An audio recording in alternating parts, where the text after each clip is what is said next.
बहुत ही important question है, बार बार इस तरह का रिपीटेशन होता ही रहता है। एनसीईआरटी सीबीएसई में कन्फर्म ये आता ही है इस टाइप का क्वेश्चन। अंडर रूट की कोई वैल्यू होगी, उसे इरेशनल नंबर हमें प्रूव करना होगा। या 5 की जगह 3 हो जाएगा, 2 हो जाएगा, या कुछ और भी होगा, बट अंडर रूट रहेगा जिससे वो इरेशनल है। इसे कॉन्ट्राडिक्टरी मेथड से ही प्रूव करते हैं। शुरू करते हैं, कंटिन्यू। लेट एज्यूम कर लो कि अंडर रूट 5 एक रेशनल नंबर है, इज ए रेशनल नंबर।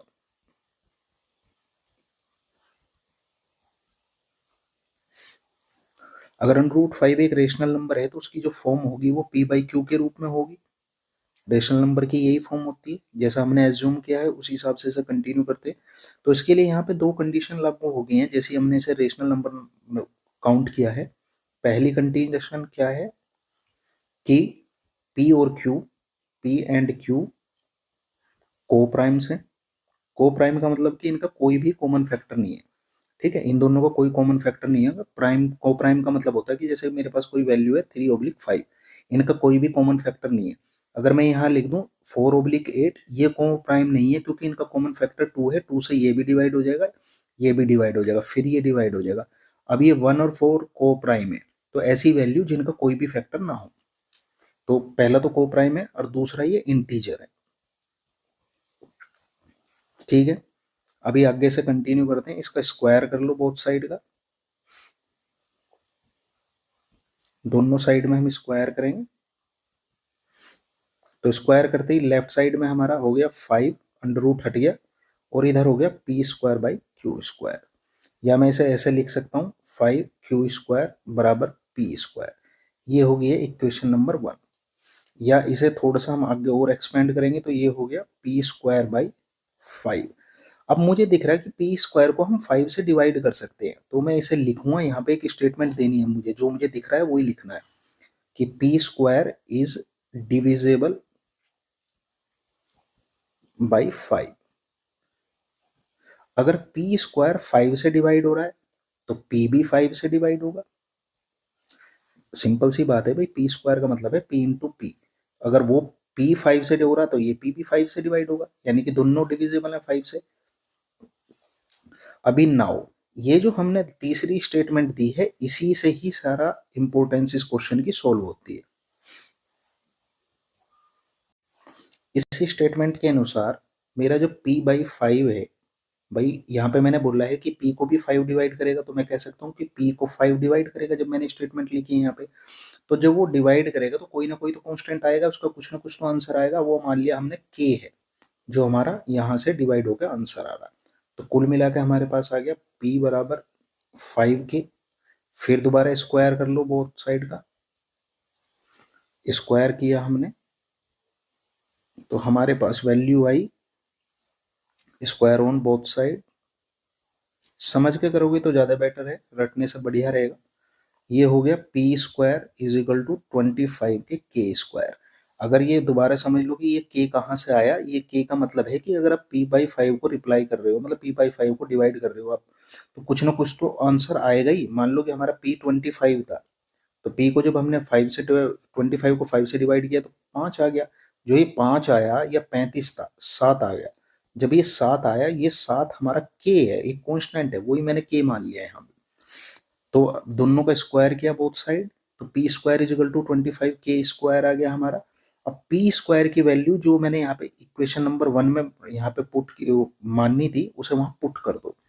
तो ये हो गया हमारे पास 5q² बराबर 25 के स्क्वायर। 5 से 25 कट गया 5 टाइम्स, तो के स्क्वायर बराबर आ गया क्यू स्क्वायर बाई 5। अब फिर वही चीज रिपीट होगी है क्या, क्यू स्क्वायर को 5 डिवाइड कर रहा है, तो इस स्टेटमेंट को लिखो। क्या लिखेंगे कि क्यू स्क्वायर इज डिविजिबल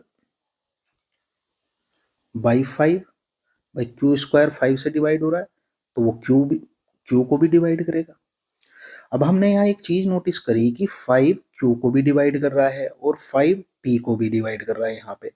और हमने लेट किया था पहले ही कि हमारा ये को प्राइम नंबर है, यानी कि इसका कोई भी कॉमन फैक्टर नहीं होगा। बट हमने प्रूव कर दिया कि इसका कॉमन फैक्टर 5 है। तो इसका मतलब हमारी स्टेटमेंट या अजम्पशन रॉन्ग हो गया। तो रॉन्ग हो गया तो ये रेशनल नंबर नहीं, इरेशनल नंबर है। बस यही स्टेटमेंट लिखेंगे और हमारा आंसर प्रूव्ड हो गया। एज पर आवर अजम्पशन, हमारा जो अजम्पशन था क्या, P and Q has no common factor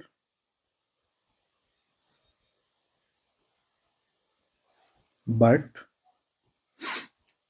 5 divides both। अपनी लैंग्वेज में जो समझ में आए आप वो लिख सकते हो, बस कहने का मतलब ये है कि हमें ये बताना कि भाई हमने को प्राइम मानना था बट वो को प्राइम नहीं है। Divide by both, so our assumption is not correct, hence under root 5 is an irrational number। Theory के ज्यादा चक्कर में मत रहो, कभी भी कंसेप्ट और मेथड को समझो। थ्योरी अपनी लैंग्वेज में लिखो, अगर टीचर अच्छे होंगे तो पकड़ लेंगे उस चीज को कि आपको चीज आती है, बट अपनी लैंग्वेज का मतलब ये भी नहीं है कि बिल्कुल ही कुछ भी लिख दो, उसका कंसेप्ट क्लियर होना चाहिए। नेक्स्ट क्वेश्चन देखते हैं, find the ratio in which the Y axis divides the line. हमें कोई रेशियो निकालना है जिसमें वाई एक्सिस उसे डिवाइड कर रहा है लाइन सेगमेंट को। जॉइनिंग द पॉइंट्स, ये 2 पॉइंट्स दे दिए। Also find the point of intersection, और जहां पे वो वाई एक्सिस काट रहा है उसे उस पॉइंट को भी निकालना है। ठीक है, पहले मैं एक्सिस ही क्रिएट कर लेता हूँ, एक्सिस से चीजें समझ में आएंगी। ये मेरे पास एक्स एक्सिस और ये मेरे पास वाई एक्सिस। पॉइंट डिनोट कर लेते हैं कौन सा कहाँ पे है। पहला है 4-5, 4-5 लगभग यहाँ कहीं होगा, ये हो गया एक पॉइंट। और दूसरा है -1 2, -1 2, तो लगभग यहाँ पे मान लो -1 2। तो ऐसे ये काट रहा है इसे, ठीक है, ये पॉइंट की लाइन है। तो ये जो हमारा पॉइंट है वाई एक्सिस को जो काट के जा रहा है यहाँ पे, ये जो काट रहा है इस पॉइंट को निकालना है। यहाँ पे x तो हो जाएगा हमारा 0 और y की वैल्यू हमें निकालनी है और इसका रेशो भी बताना है। अब हमने a कौन सा मानना है, a हमारा गिवन के हिसाब से ये और b हो गया ये। तो जब मैं रेशो निकालता हूं तो इतना रेशो तो हो गया m और ये यहां से यहां तक का हो गया n। रेशो के फार्मूले आपको पता ही होंगे, फार्मूले लगाओ, सबसे पहले वैल्यू पुट करो और सोल्व करो, आंसर आ जाएगा। सोल्व करते हैं। ये मेरा x है, ये मेरा y है पॉइंट के हिसाब से। तो x निकालने का फार्मूला कोऑर्डिनेट के हिसाब से क्या होगा, जो सेक्शन का है, mx2 प्लस m, n है यहाँ पे, n मान रखा है हमने, इसे n ले लेते हैं, n x1 upon m plus n। x की वैल्यू ये वाली, ये 0, m हमारा ये सेक्शन हमें नहीं पता, एज इट इज रखेंगे। x2, a पॉइंट को हम x1 y1 मान लेते हैं, b पॉइंट को हम x2 y2 मान लेते हैं। x2 हो गया हमारा इस हिसाब से -1 प्लस x1 हो जाएगा हमारा 4, n मुझे पता नहीं है, x1 हो गया 4 और m plus n। m plus n 0 के पास 0 हो जाएगा क्रॉस मल्टीप्लाई करते ही। मेरे पास यहाँ पे m की मल्टीप्लाई -1 में की तो -1 और n की 4 में की तो प्लस के 4n। -1 इधर आ गया, प्लस का हो गया, इधर 4n है, 1 के पास, m के पास कुछ नहीं है तो 1 है, m इधर ही रहा, n उसके पास डिवाइड में आ गया, 4 उधर ही रहा, 1 इधर डिवाइड में चला गया। तो मैं कह सकता हूँ m रेशो n आ गया है हमारा 4:1, यानी कि यहां से यहां तक 4 है तो यहां से यहां तक 1 है। ठीक है, अब मेरा रेशो निकल गया, मुझे y निकालना। y निकालने का सेम मेथड है, y का फार्मूला होगा निकालने का। सोल्व कर लेते हैं y के लिए। y इज इक्वल टू होगा my2 plus ny1 m plus n। अब मुझे m भी पता है, y2 भी पता है, y1 पता है, n पता है, सारी वैल्यू पता है, तो y अपने आप आ जाएगा। अब m की जगह अभी निकालना हमने 4 है, y2 की जगह y2 हमने पहले लेट कर रखा है, ये 2 है, प्लस n की जगह 1, अभी रेशो ये निकालना है यहाँ पे। y1 की जगह y1 है हमारा -5 और m प्लस n यानी कि 4 + 1। इसे सोल्व कर लो, 8 प्लस प्लस किया माइनस होगा, -5 की 1 में मल्टीप्लाई की तो -5 अपॉन 5, ये आ गया हमारा 3/5। तो मेरा ये कोऑर्डिनेट निकल कर आया है 0, 3/5। आई होप समझ में आ गया। हमारे पास नेक्स्ट क्वेश्चन है, एक लाइन है, divide the line segment joining the point, दो पॉइंट दे दिए, लाइनों से डिवाइड कर रही है, in certain ratio find the ratio, उसका रेशो पूछ लिया। पॉइंट है मेरे पास, पहला पॉइंट मान लो लेट कर लो ए है, वो यहाँ पे है -2 और -1। दूसरा पॉइंट दे दिया यहाँ पे बी, वो है 3 और 5, मैंने मिला देता हूँ। और एक लाइन है जो इन्हें बीच से इंटरसेक्ट करते हुए जा रही है, वो दी है 4x + y = 4। और यहाँ पे इसने हमारे से रेशो पूछ लिया। ऐसे क्वेश्चनों में हमेशा रेशो को लेट करना पड़ेगा, और लेट करने का एक तरीका है, हम इसे नाम मान के चलेंगे k/1 में। बट k किधर मानना है, ये कोशिश करना हमेशा जो फर्स्ट पॉइंट दिया हो उसी की तरफ k मानना। ये k हो गया, ये 1 हो गया, हमारा रेशो गिवन हो गया, यानी कि ये m = k और n = 1 हो गया। अब इसे कंटिन्यू करके सोल्व करते हैं। यहाँ पे मेरे पॉइंट है इंटरसेक्शन पॉइंट, ये मैंने मान लिया हमारे हैं P पॉइंट x और y। x और y को अलग अलग करके निकाल लो, फार्मूला आपको याद ही होगा, रिवीजन है तो फार्मूले तो ऑलरेडी आपके याद होनी चाहिए। x बराबर है हमारे पास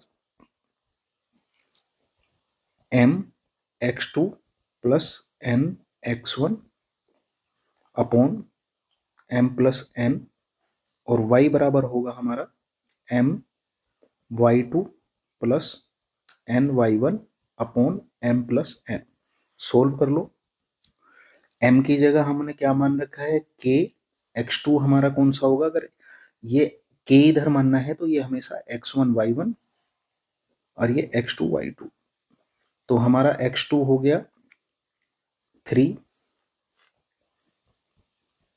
+ n क्या है हमारा 1, और x1 होगा हमारा -2 upon k + 1।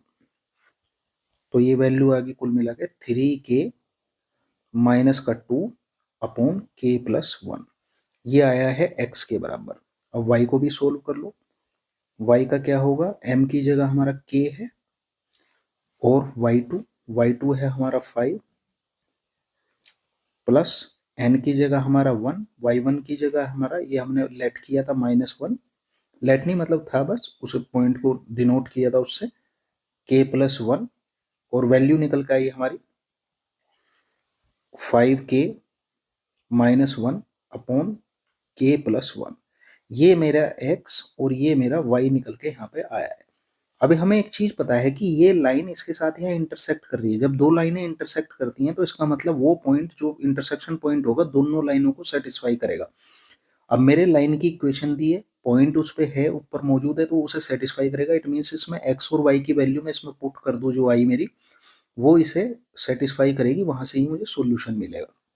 So according to question 4x + y = 4 है, मैं यहाँ वैल्यू पुट करता हूँ 4 एज इट इज। x की वैल्यू हमारी निकल कर आई है 3k -2 k + 1 प्लस y की वैल्यू आई है 5k -1 k + 1 = है मेरे पास 4। दोनों का एलसीएम सेम है तो कोई फर्क नहीं पड़ेगा, एलसीएम लेकर राइट साइड में भेज देते हैं से 4 की मल्टीप्लाई अंदर कर देते हैं, 12k -8 प्लस y नहीं है यहाँ पे, क्या था हमारा, खाली y है तो y की वैल्यू पुट कर दी, तो यहाँ इसकी जरूरत ही नहीं है, फिर ये y यहाँ से खत्म हो गया। अभी मेरे पास यहाँ पे बचा 5k -1, और जो ये नीचे k + 1 था ये राइट साइड में चला गया, एलसीएम आके 4k + 4। 12k यहाँ पे है, 5k यहाँ पे जुड़ के हो गए 17k, 4k इधर आके माइनस का हो गया, तो 17 में से 4k गया 13k, यानी कि मैंने सारे k एक साइड में रख के माइनस प्लस कर लिया। बराबर माइनस का 8 इधर है, उधर जाके प्लस का हो गया, तो ये हो गया हमारा 8 × 4 = 12, और एक ये माइनस का ये भी इधर आ गया, तो ये 13 हो गया। 13 से 13 कट गया तो k बराबर आ गया 1। तो इसका जो मेरा रेशो आया वो 1:1 आ गया, यानी कि मेरा रेशो है 1:1। ये इसका आंसर। नेक्स्ट क्वेश्चन है ट्रिग्नोमेट्री का है, प्रूव करना है। कंटिन्यू करते हैं। फर्स्ट LHS लेके चलते हैं। कोसेक ए माइनस के साइन ए, सेक ए माइनस के कोस ए। इसको चेंज कर लेते हैं, 1/sin ए। कोसेक को लिख सकते हैं हम 1/sin ए, इसके साथ चल रहा है साइन ए। यहां पे लिख सकते हैं सेक को 1/cos ए माइनस के कोस ए। 1 करके एलसीएम ले लिया बोथ साइड में, तो यहाँ अपोन में साइन ए और ऊपर हो गया 1 माइनस साइन स्क्वायर ए। इस साइन ए की साइन ए में मल्टीप्लाई होगी, इनटू है 1 माइनस कोस स्क्वायर ए हो जाएगा एलसीएम लेते ही, कोस की कोस में मल्टीप्लाई होगी, अपोन में है कोस ए। अभी हम यहाँ पे इसको चेंज कर सकते हैं, कोस स्क्वायर ए में 1 माइनस साइन स्क्वायर ए होता है हमारा cos square A by sine A, और 1 माइनस कोस स्क्वायर ए को लिख सकते हैं sine square A by cos A. Square से साइन ए कट गया, इस स्क्वायर से कोस ए कट गया, मेरे पास रह गया है साइन ए कोस ए। अब यहाँ पे इस क्वेश्चन को आगे सोल्व करने के मेरे पास दो मेथड है, या तो मैं RHS को लेकर चलूँ और यहाँ पे लेकर आ जाऊँ, या मैं इसी को कंटिन्यू रखूँ। इसी को कंटिन्यू रखने के लिए मुझे थोड़ा सा ऐसा जंक्शन करना पड़ेगा जो आपको ध्यान देना पड़ेगा उसके लिए। कैसे कि हम यहाँ पे बाई 1 ले लेंगे, जब कुछ नहीं होता डिनोमिनेटर में हमेशा 1 रहता है। 1 की जगह हम लिख सकते हैं साइन स्क्वायर ए प्लस कोस स्क्वायर ए। कोस स्क्वायर ए और साइन स्क्वायर ए का अगर हम प्लस कर रहे हैं तो वो 1 के बराबर होता है, हमने 1 की वैल्यू उसमें ले ली। अभी हम यहाँ पे क्या करेंगे, मैं पहले एज इट इज उतार लेता हूँ, नहीं तो समझ में नहीं आएगा।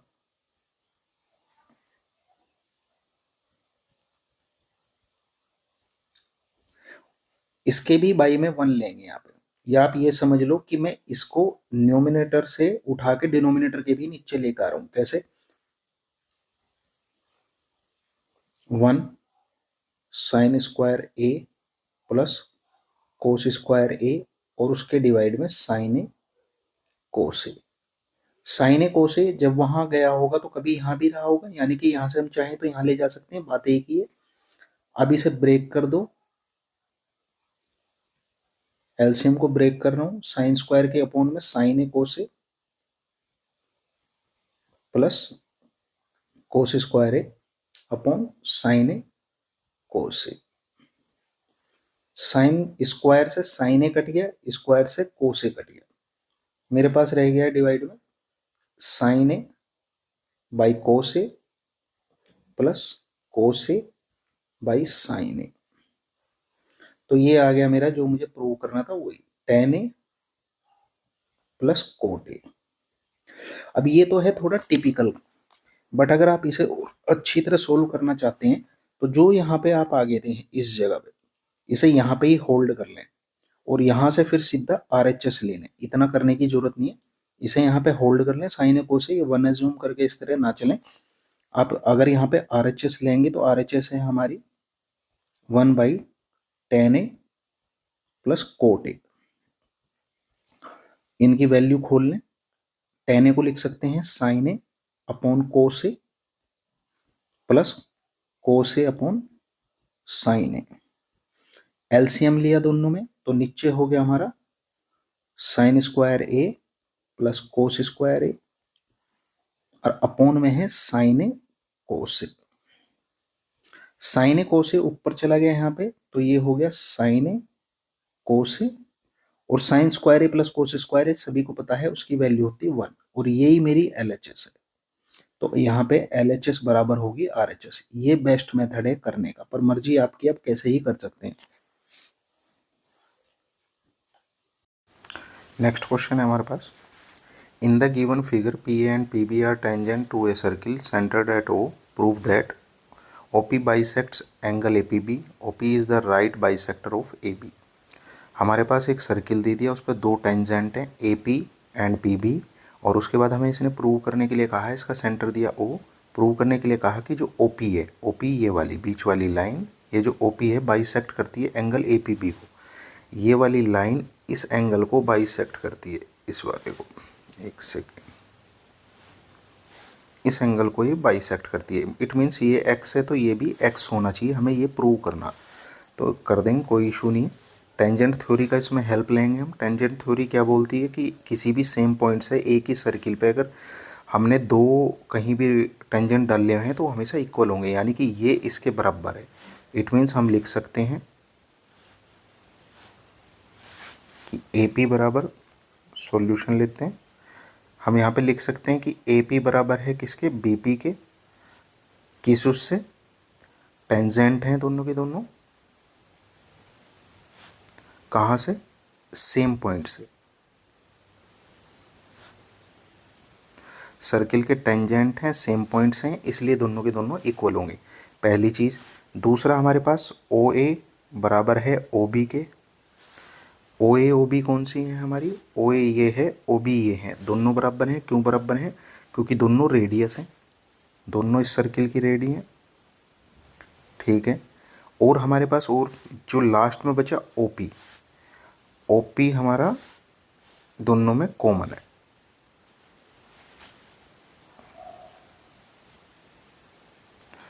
अब किसी भी दो ट्राइंगल की अगर तीनों साइड इक्वल हैं तो हम कह सकते हैं कि वो दोनों के दोनों ट्राइंगल आपस में कॉन्ग्रुएंट होंगे, यानी कि ट्राइंगल ए ओ पी और ट्राइंगल बी ओ पी आपस में कॉन्ग्रुएंट है।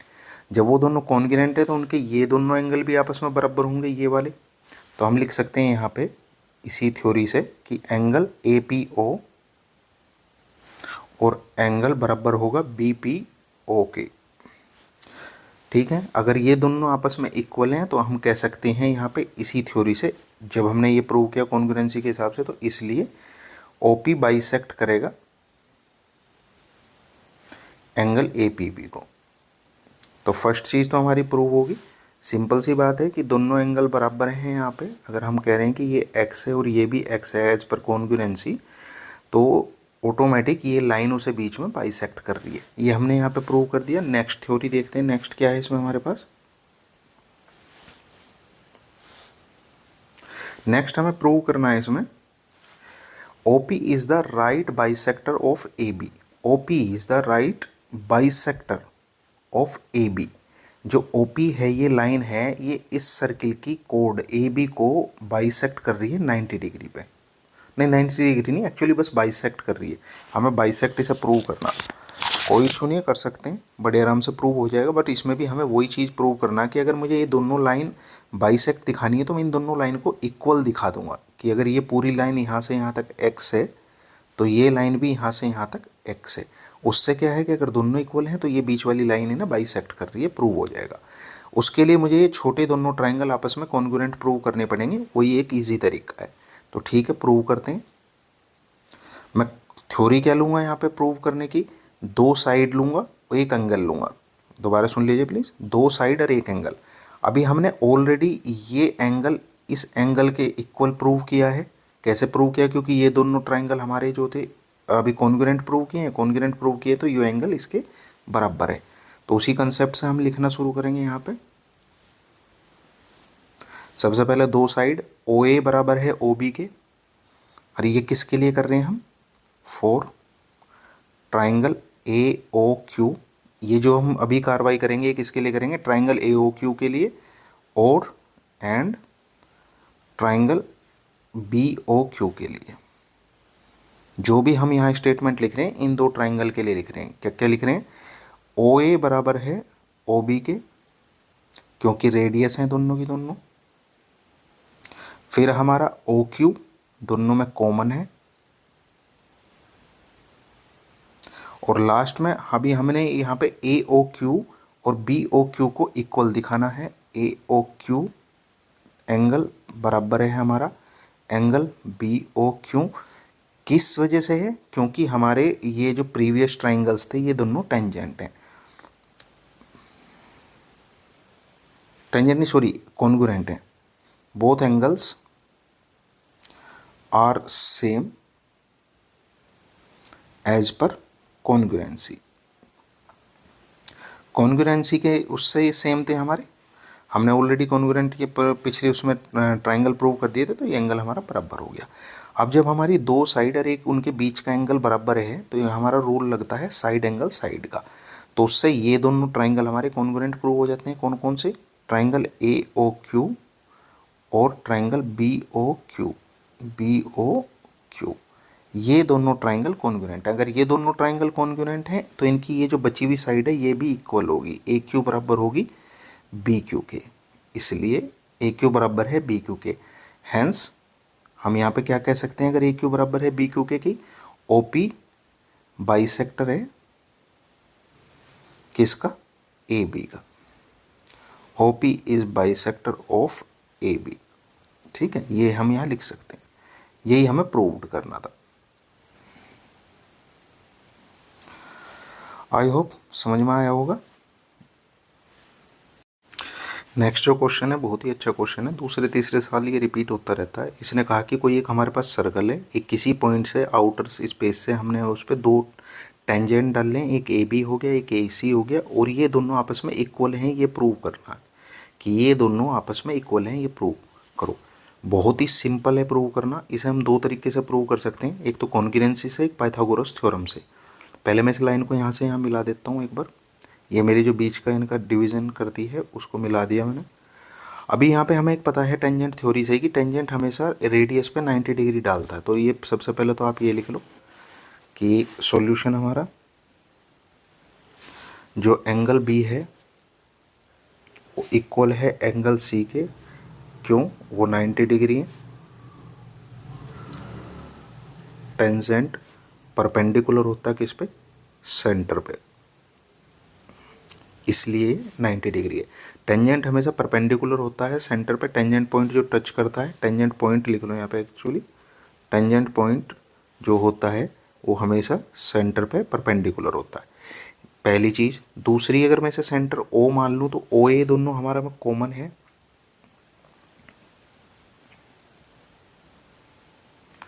और एक ये जो साइड है ये दोनों बराबर हैं क्योंकि ये रेडियस हैं।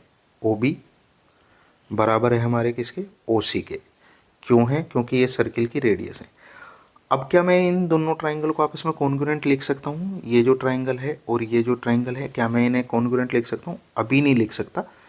यहाँ पे एक चीज़ पहले क्लियर करनी पड़ेगी, क्या कि हमारी जो कॉन्ग्रुएंसी की थ्योरी है वो बोलती है कि किसी भी दो साइड के बीच के एंगल, यानी कि इन साइड के बीच के एंगल अगर इसी तरीके से दूसरी साइड के बीच के एंगल और वो दोनों साइड आपस में बराबर हों तभी हम उसे कॉन्ग्रुएंट ट्राइंगल बोल सकते हैं। बट हमारा यहाँ पे क्या हुआ है, हमने एक तो ये साइड इक्वल प्रूव की है। ठीक है, कौन कौन सी साइड प्रूव की है उसे मार्क करते हैं। एक तो हमने ये वाली साइड इक्वल प्रूव की है और एक हमने ये वाली कॉमन प्रूव की है, बट इस साइड का हमने जिक्र नहीं किया। और जो एंगल है वो इस साइड पे है हमारे कॉमन, तो या तो ये कॉमन है होने चाहिए थे हमारे एंगल, तब हम इसे कॉन्ग्रुएंट बोल पाते। तो इस तरह की कंडीशन में जब हम बोलते हैं तो इसको RHS बोलते हैं। ठीक है, RHS कॉन्ग्रुएंसी, यानी कि राइट एंगल साइड के, यानी कि हमारे जहाँ पे पाइथागोरस थ्योरम अप्लाई हो सकती हो उस तरह के ट्राइंगल्स की कॉन्ग्रुएंसी के लिए अगर उनका राइट एंगल दोनों का और उस राइट एंगल पे बनने वाली साइड एक, कोई भी एक साइड इक्वल है तो किसी और साइड के साथ, तो हम उसे कॉन्ग्रुएंट प्रूव कर सकते हैं, कॉन्ग्रुएंट दे सकते हैं। ये थ्योरम है। ठीक है, तो हमारे ये दोनों ट्राइंगल किस तरह प्रूव हुए? ये पहला मेथड है। दूसरा मेथड अभी देखते हैं। इसके बाद हम अब अपने जो ट्राइंगल है AOB और ट्राइंगल AOC को कॉन्ग्रुएंट बोल सकते हैं, और किस थ्योरम के हिसाब से बोल सकते हैं? RHS, कि उसकी राइट एंगल साइड एक और बची हुई दूसरी साइड आपस में इक्वल है, इस वजह से बस। तो उस हिसाब से हमारा AB बराबर होगा AC के, पहला पार्ट। अब दूसरा क्या है? दूसरा हम इसे कैसे प्रूव कर सकते हैं? मान लो अगर मैं इस साइड को यहाँ से यहाँ तक A मान लूँ और इस साइड को B मान लूँ, तो ये भी B हो जाएगी क्योंकि रेडियस है। और ये सॉरी A ये नहीं माननी थी, यहाँ A की इसकी ज़रूरत नहीं है।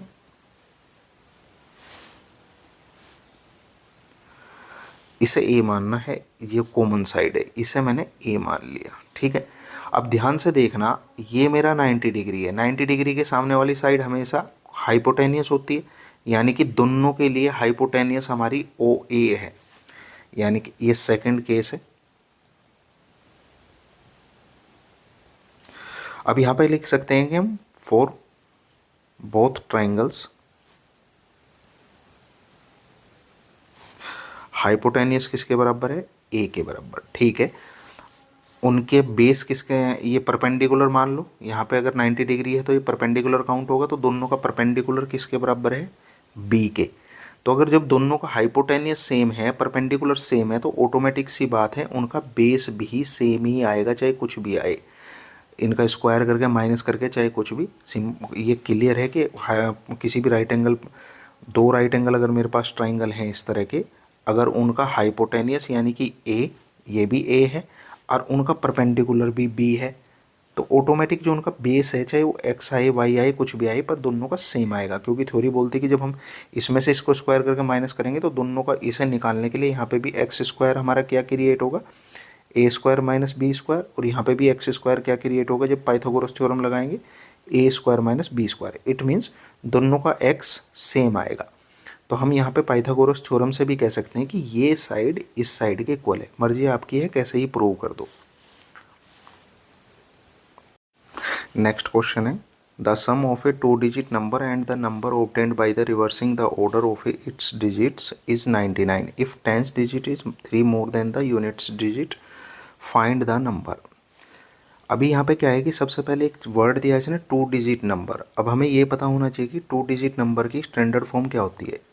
किसी भी क्वेश्चन को मैथ में सोल्व करने के लिए अगर वो वेरिएबल्स में जा रहा है तो उसकी स्टैंडर्ड फॉर्म पता होना बहुत ज़रूरी है, चाहे क्वाड्रेटिक की बात हो या 2 डिजिट नंबर की या किसी की भी, चाहे हमारा कोई लीनियर इक्वेशन क्रिएट करनी है कुछ भी, जिसकी हमें स्टैंडर्ड फॉर्म पता है हम उस क्वेश्चन को ईजिली लेके चल सकते हैं। जो 2 डिजिट नंबर्स होते हैं उनकी स्टैंडर्ड फॉर्म होती है लेट 2 डिजिट नंबर। अब हमने यहाँ पे 2 डिजिट नंबर लेट कर लिया, वो है हमारा 10x प्लस वाई, ये ही इसकी स्टैंडर्ड फॉर्म है। यहाँ पे 10th की डिजिट है जो वेरिएबल में x है और फर्स्ट प्लेस पे हमारी y है।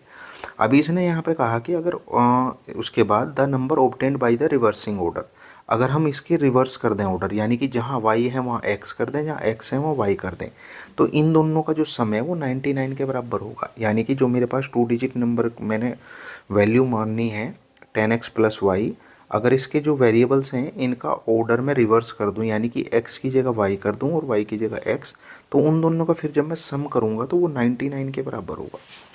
पहली कंडीशन तो ये दी है इसने। दूसरी कंडीशन क्या दी है कि जो उसकी 10th डिजिट है, 10th डिजिट क्या थी हमारी x, वो दूसरे से 3 ज़्यादा, यानी कि y से वो 3 ज़्यादा है। अगर 3 ज़्यादा है तो मानने का मतलब है कि अगर ये 17 है तो ये 14 होगी, क्योंकि ये 3 बड़ी है उससे। तो मुझे इसे बराबर करना है तो 3 की प्लस करने की किस में ज़रूरत पड़ेगी, 14 में, यानी कि y में। हमेशा ये ध्यान रखना, ऐसा मत करना कि लैंग्वेज तो ऐसा लग रहा है कि 3 को प्लस करना है x में, बट उसके लॉजिक को समझना कि 3 प्लस कहाँ करना है। अब वो कह रहा है कि x तो ऑलरेडी 3 बड़ा है, अगर मैं इसी में 3 प्लस और कर दूंगा तो वो तो 20 हो जाएगा, 20 14 से और ज़्यादा हो जाएगा। तो कुल मिला के मुझे 3 उसके पास प्लस करना है जो छोटा है। तो ये समझ में आ गया होगा कि x बराबर वाई प्लस 3 है। x की वैल्यू यहाँ पुट कर देंगे, देखते हैं क्या होता है। तो 10 x बराबर वाई प्लस 3 है हमारा, तो वाई प्लस 3 यहाँ पे पुट कर दिया, प्लस वाई, ये माइनस नहीं है, ये एक्चुअली वैसी है, यहाँ पे मैंने बताने के लिए बताया था।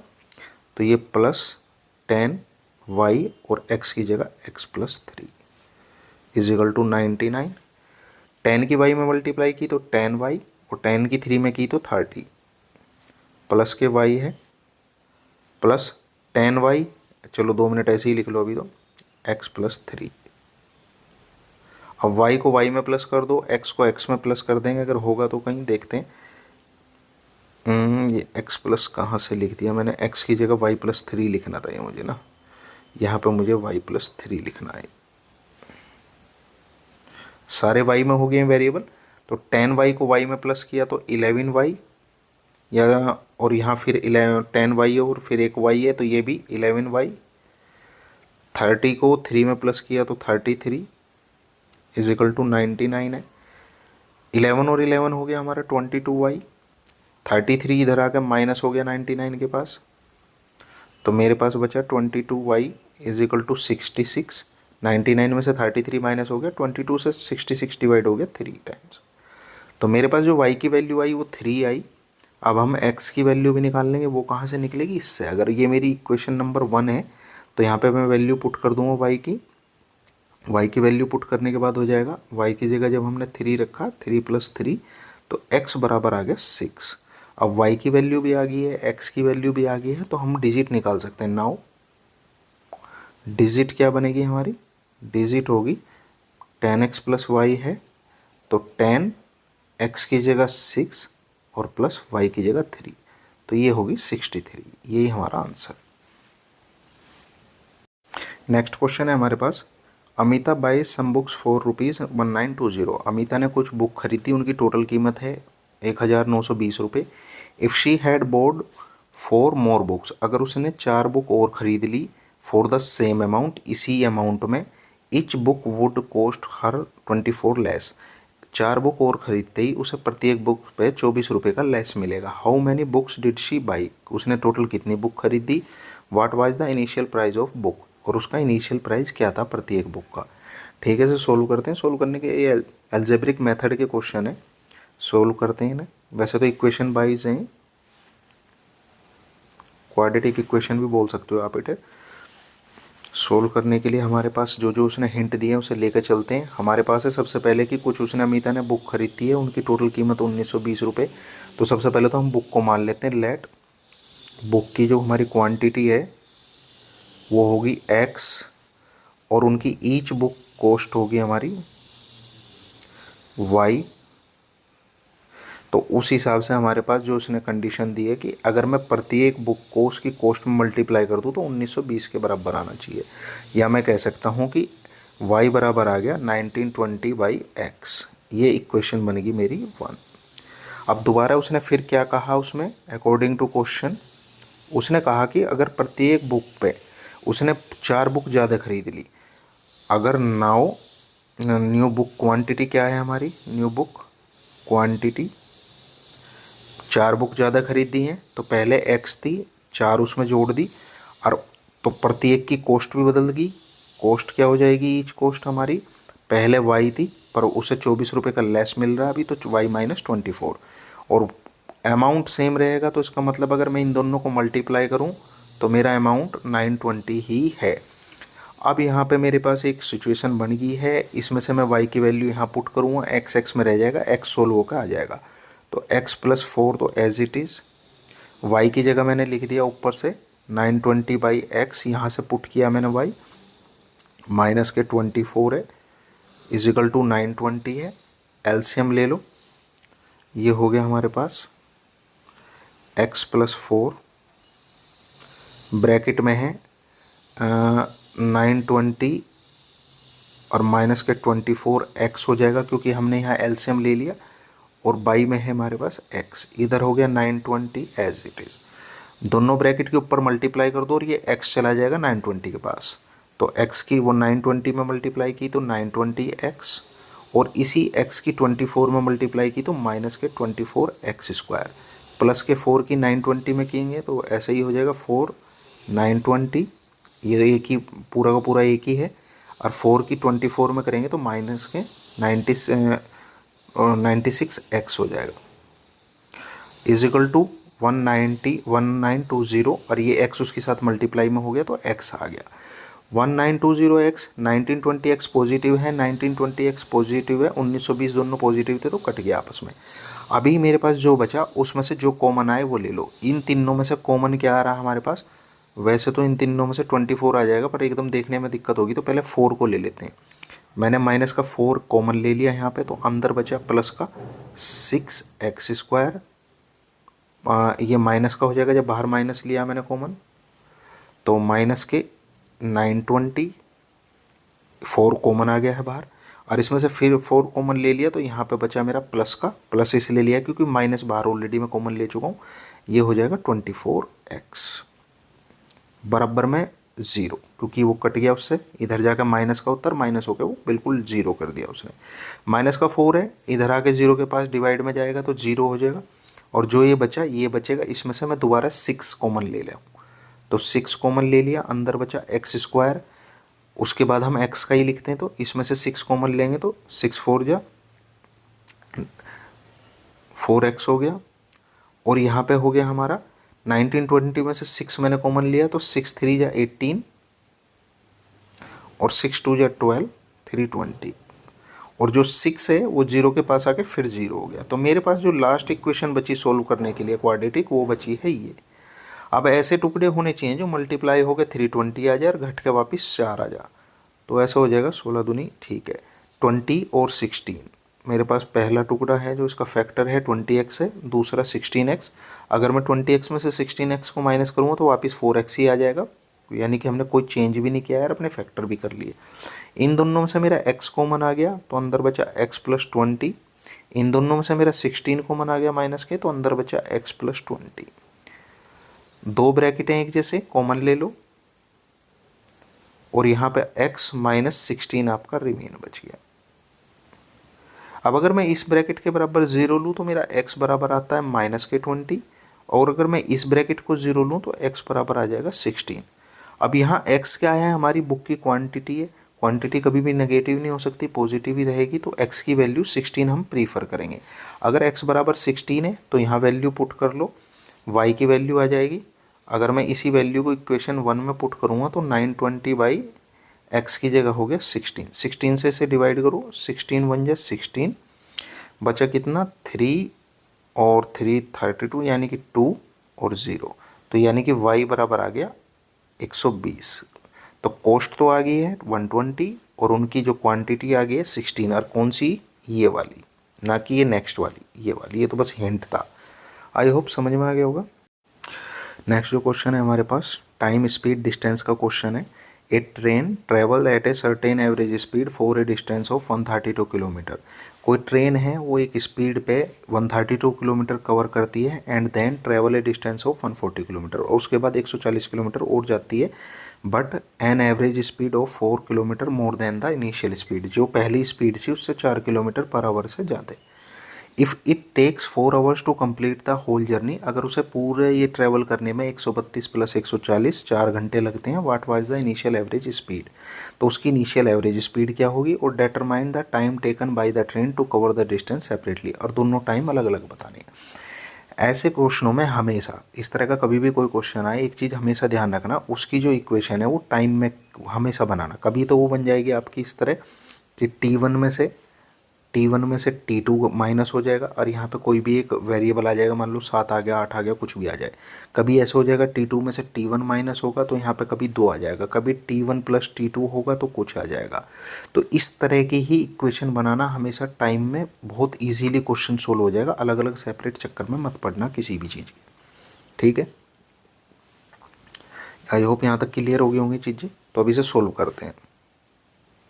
सॉल्यूशन, इसने कहा हमारे पास कोई ट्रेन है, वो पहला जो डिस्टेंस कवर करती है वो कितना है 132 किलोमीटर, और एक सर्टेन एवरेज स्पीड पे हमने वो लेट कर ली। लेट स्पीड क्या थी हमारी, स्पीड 1 है x किलोमीटर पर आवर।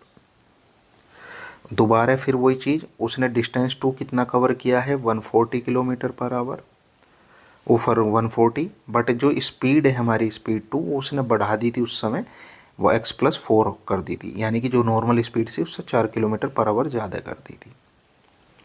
और यहाँ पे इसने एक हमें कंडीशन दी है उसमें कि इन दोनों को जो ट्रैवल करने में टाइम लगा, यानी कि जो हमारा T1 था और जो हमारा T2 था, अगर हम उसे जोड़ें तो वो लगभग 4 घंटे के बराबर है, ठीक है। तो इसे ये इक्वेशन बनाते हुए अब हम सोल्व कर लेते हैं।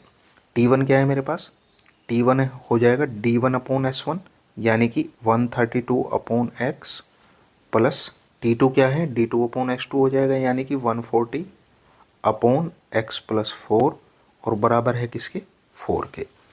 एलसीएम ले लो, सेव कर लो।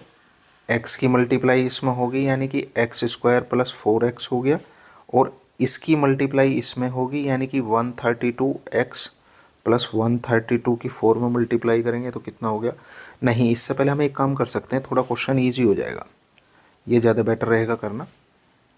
क्या कि आप अगर देख रहे होंगे तो ऊपर दोनों फिगर हैं, मैं इसमें से कॉमन ले सकता हूँ, दोनों में से 4 कॉमन आ रहा, मैंने 4 कॉमन लिया, यहाँ पे बचा 4 4 3 जा 12 और 4 3 जा 12, नीचे रह गया x। इसमें से भी ऊपर 4 कॉमन आ गया तो यहाँ पे हो गया 4 3 जा 12 और बच गया 2 तो 4 5 जा 20। ये हो गया x+4 और डिवाइड में है मेरा 4 उधर डिवाइड में जाएगा तो 1 टाइम से डिवाइड कर देगा, तो कुल मिला के मेरी नई इक्वेशन आ गई है ये वाली। इससे क्या थोड़ी सी वेरिएबल वो न्यूमरिक वैल्यू कम हो गई है, थोड़ा आसान हो जाएगा करना, इसलिए इसे किया। अभी दोनों को ले लो एलसीएम, यहाँ पे x² प्लस 4x हो गया, दोनों की मल्टीप्लाई होगी आपस में ब्रैकेट्स की।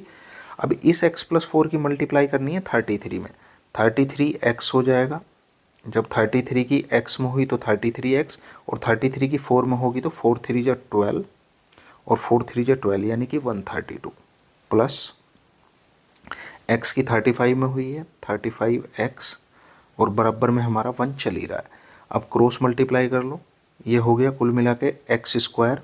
चलो ऐसे ही लिखते हैं, 33x और 35x जुड़ के कितने हो गए, ये हो गए 8 और 3 6 68x प्लस 132 ये वाला, ये चला गया उधर राइट साइड में मल्टीप्लाई में, उधर हो गया x² प्लस के 4x। अब सारों को एक तरफ ले जाओ तो राइट साइड में रह गया 0, इसे उठा के सबको मैं उधर ले जा रहा हूँ, x² प्लस के 4x, 68x इधर आके माइनस के हो गए हैं और 132 भी इधर आके माइनस का हो गया।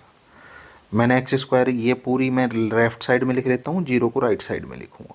x² प्लस के 4x थे माइनस के 68 थे, तो इसमें से ये माइनस होंगे तो माइनस के रह जाएंगे 64x और माइनस के 132 बराबर 0। अभी ऐसे फैक्टर करने हैं, मल्टीप्लाई होकर 132 आ जा और माइनस होकर 64 आ जा, तो ऐसा क्या है हमारे पास फैक्टर, एक सेकेंड, ये 1320 नहीं है, इसे मैं वो कर लेता हूँ थोड़ा सा ना, ये है इक्वल टू 0। तो ऐसे फैक्टर है हमारे पास 66 और 2, 66 की 2 में मल्टीप्लाई करेंगे तो 132 आ जाएगा और 66 में से 2 माइनस करेंगे तो 64 आ जाएगा। तो x² as it is minus के 66x और प्लस के 2x और माइनस के 132, ये है हमारी इक्वेशन। अब इसे सोल्व कर लो, इन दोनों में से x आ गया कॉमन तो यहाँ बचा x माइनस 66 और यहाँ पे से प्लस के 2 कॉमन आ गया तो यहाँ पे भी बचा x माइनस 66। क्या हो गया, दोनों ब्रैकेट सेम कॉमन ले लो तो ये हमारे पास x+2 बचा। अगर मैं इसको 0 के बराबर रखता हूँ तो x की वैल्यू आती है 66, अगर मैं इसको 0 के बराबर रखता हूँ तो x की वैल्यू आती है -2। अभी कभी भी हमारी जो स्पीड है या कोई भी चीज़ हम डिस्टेंस वगैरह में इसमें रखते हैं तो माइनस में हम काउंट नहीं कर सकते, तो उसे इग्नोर करना पड़ेगा। तो हमारी जो वैल्यू आ गई वो आ गई 66। अब 66 आ चुकी है स्पीड, हमें निकालना है टाइम, तो t1 हो जाएगा, वैल्यू पुट कर दो, t1 हो गया हमारा, t1 क्या था, t1 हो जाएगा डिस्टेंस अपॉन स्पीड, यानी कि डिस्टेंस है 132 और स्पीड आई है 66, तो 66 से कितने बार हो जाएगा, ये हो जाएगा 2 टाइम्स। तो पहला टाइम आ गया हमारा 2 आवर्स। फिर t2 निकाल लो, t2 कितना है, t2 है 140, ये यहाँ से पुट कर रहा हूँ मैं इधर से देख देख के, ये रहा t2, उसके अपॉन दूसरी स्पीड आएगी 66 प्लस 4 ये रही, क्योंकि उसने 4 किलोमीटर पर आवर बढ़ा दी थी स्पीड, तो ये हो गया मेरा 140 अपॉन 70, तो ये भी आ गई मेरी कुल मिलाकर 2 आवर्स।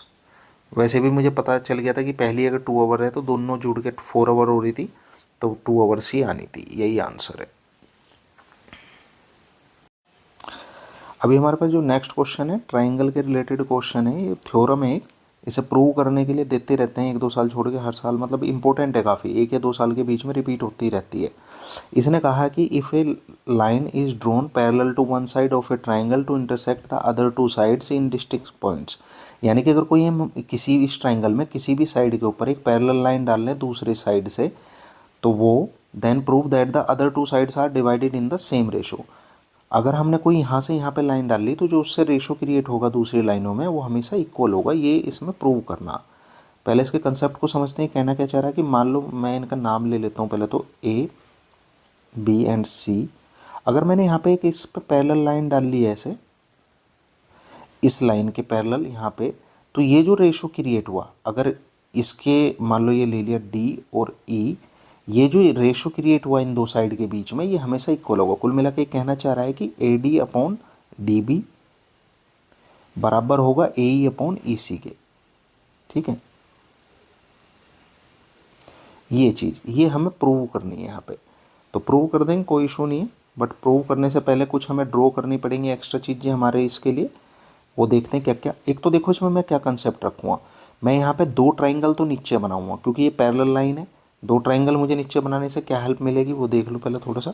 मैंने एक ट्राइंगल यहाँ पे ये क्रिएट किया, और ये जो ट्राइंगल है मैं इस ट्राइंगल ए ई डी या ए डी ई के साथ रिलेट करूँगा, यानी कि इन दोनों ट्राइंगल का एक रिलेशन रखूँगा। फिर एक ट्राइंगल ये क्रिएट करूँगा अलग से, और इस ट्राइंगल का भी इसी ट्राइंगल के साथ में एक रिलेशन क्रिएट करूँगा, क्योंकि उन दोनों में फिर ए डी ही कॉमन हो जाएगा, और ये ट्राइंगल जो कॉमन रहेगा काफ़ी हेल्प करेगा। और ये दोनों ट्राइंगल जो मैंने अभी बनाए, इनका बेस है डी ई, इस ट्राइंगल का भी और इस ट्राइंगल का भी, और दोनों लाइन पैरेलल हैं। जब दोनों का बेस इक्वल है तो दोनों के एरिया हमेशा इक्वल होंगे, यानी कि मैं कह सकता हूँ कि ट्राइंगल जो मेरे पास है यहाँ पे ये वाला, इसका एरिया इस ट्राइंगल के एरिया के बराबर है। क्यों? क्योंकि दोनों का बेस सेम है और पैरेलल लाइन के बीच में बनने वाले ट्राइंगल्स हैं। यहाँ तक क्लियर हो गया होगा।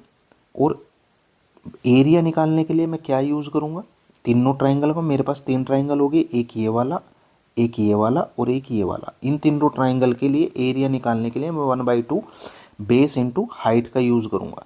बेस मेरे पास इन दोनों का तो ये रहेगा, और इस ट्राइंगल का बेस मेरे पास ये रहेगा ए डी, इस ट्राइंगल के लिए मेरे पास बेस रहेगा डी बी, और इस ट्राइंगल के लिए मेरे पास बेस रहेगा ई सी। तो मैं यहाँ पे क्या करता हूँ, परपेंडिकुलर डाल लेता हूँ। परपेंडिकुलर के लिए मुझे यहाँ से इसे ड्रॉ कर दिया मैंने, जिससे मुझे इनके बेस और परपेंडिकुलर लेने में आसान नहीं रहे, और एक मैंने यहाँ पे परपेंडिकुलर ड्रॉ कर लिया। ये जो परपेंडिकुलर है ये मैंने डाला है ऊपर वाले ट्राइंगल के लिए, इसके लिए। ठीक है, अभी हो गया हमारे पास कंसेप्ट रेडी। अब हम इसे प्रूव करते हैं। और ये परपेंडिकुलर ऊपर के नहीं है, जो जो ये नीचे के भी हैं इनके लिए भी काम करेगा। कैसे? अभी चलो पहले ट्राइंगल लेते हैं, तभी समझ में आएगा इसका सॉल्यूशन। मैं दो ट्राइंगल की बात कर रहा हूँ पहले। एक तो triangle in triangle A D E and triangle A D E और D E B.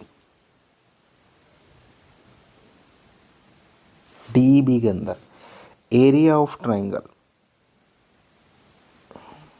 A D E का एरिया क्या होगा हमारा 1/2 area of A D E triangle.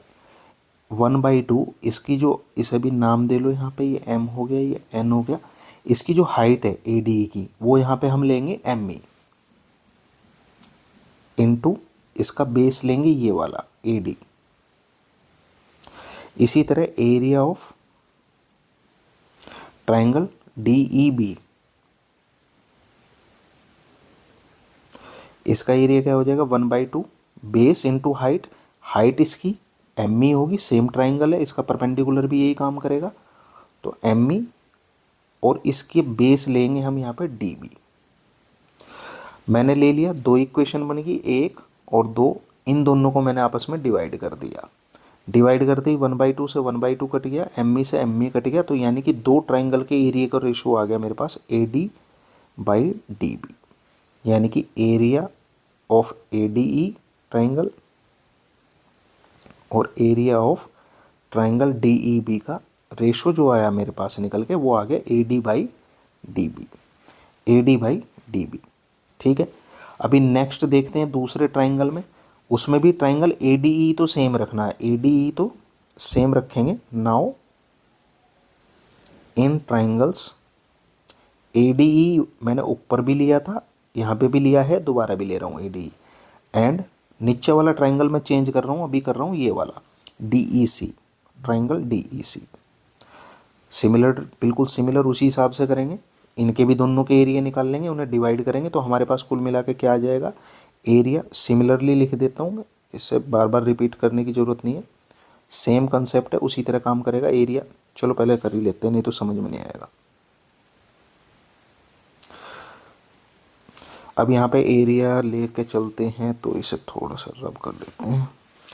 तो एरिया ऑफ ट्राइंगल हमारा ADE क्या होगा, इसका ट्राइंगल का ADE का एरिया 1/2। अभी जो मैं इसकी हाइट लूँगा वो लूँगा इधर वाली ND। ये क्यों ले रहा हूँ मैं हाइट इसकी, ये इसलिए ले रहा हूँ क्योंकि यही हाइट इस वाले ट्राइंगल के लिए भी काम करेगी, और जब मैं इसे डिवाइड करूँगा तो ये आपस में कट जाएगी। और इसका बेस हो गया AE। फिर दूसरा एरिया निकालते हैं, हमारा दूसरा एरिया किसका निकलेगा, DEC का। ट्राइंगल DEC वो होगा 1/2, उसका भी परपेंडिकुलर ND काउंट होगा, इनटू उसका बेस होगा EC। ये क्वेश्चन एक बार देखने से समझ में नहीं आने का, इसे 2 या 3 बार रिपीट करके देखना, क्योंकि ये होच पोच हो जाती हैं इस तरह की, जो है बोर्ड पे तो बहुत इजीली समझ में आती हैं, बट इस तरह की उसमें समझाने में थोड़ा दिक्कत होती है।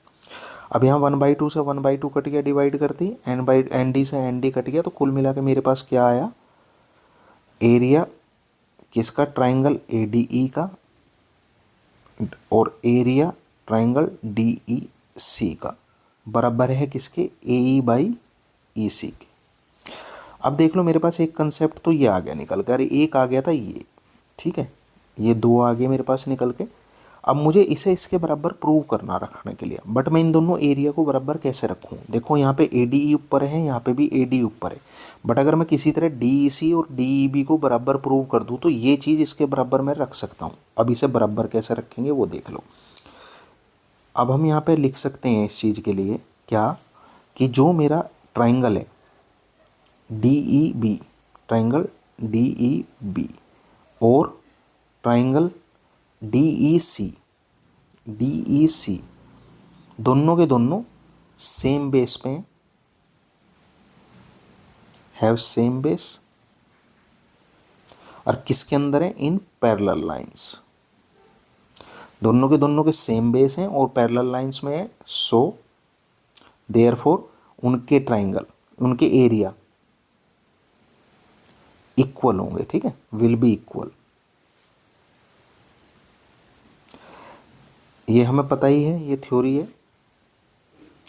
कि किसी भी पैरेलल लाइन में सेम बेस से बनने वाले जितने भी ट्राइंगल हैं उनके सबके एरिया बराबर होंगे।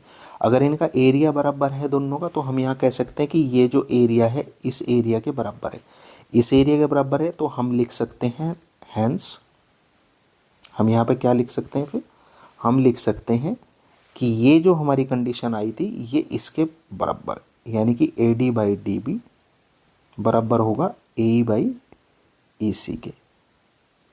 ये कंसेप्ट बहुत इंपॉर्टेंट है, ये ध्यान रखना कि दो पैरेलल लाइन के बीच में सेम बेस से बनने वाले ट्राइंगल्स का एरिया इक्वल होता है, इसीलिए हम इसे इसके बराबर रख पाए, क्योंकि ये तो हमने दोनों में कॉमन पहले से ही ले लिया था। अब इसे इसके इक्वल करना था मुझे, वो मैंने इस थ्योरी से कर दिया कि वो दोनों पैरेलल लाइन के बीच में सेम बेस से बनने वाले ट्राइंगल्स थे, इसलिए उनका एरिया बराबर है, इसलिए हम इसे इक्वल पुट कर रहे हैं। आई होप समझ में आ गया होगा। नेक्स्ट क्वेश्चन है हमारे पास, the perimeter of a sector OACB of the circle centred at O and radius 24 is 73.12 centimeter. बहुत ही अच्छा क्वेश्चन है। इसने कहा हमारे पास कुछ सर्किल है, उस सर्किल पे जो पेरीमीटर किस चीज़ का दिया है इसने, यहाँ से लेके यहाँ तक का, ये प्लस ये, इसका पेरीमीटर दे दिया हमें कितना, 73.12 सेंटीमीटर, और ये रेडियस दे दी अलग से 24।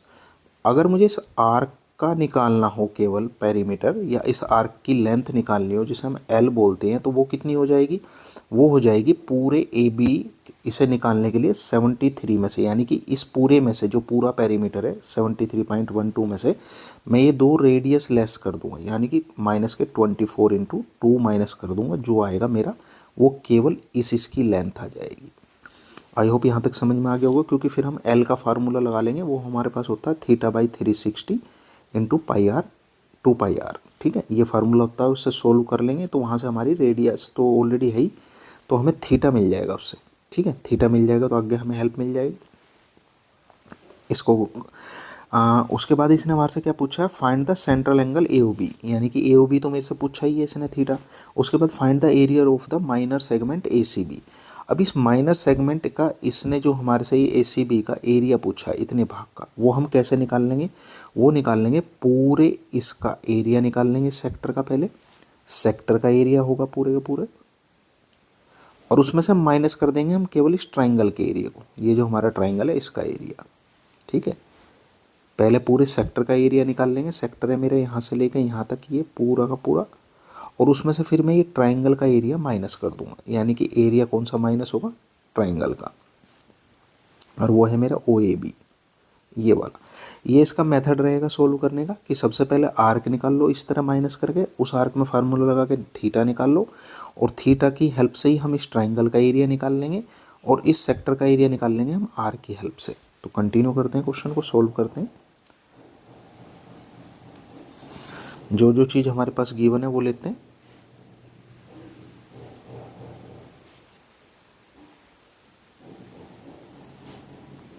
सॉल्यूशन। सबसे पहले तो जो मुझे दिया है, क्या दिया है? पेरीमीटर। वो है मेरे पास किस चीज़ का? OACB का।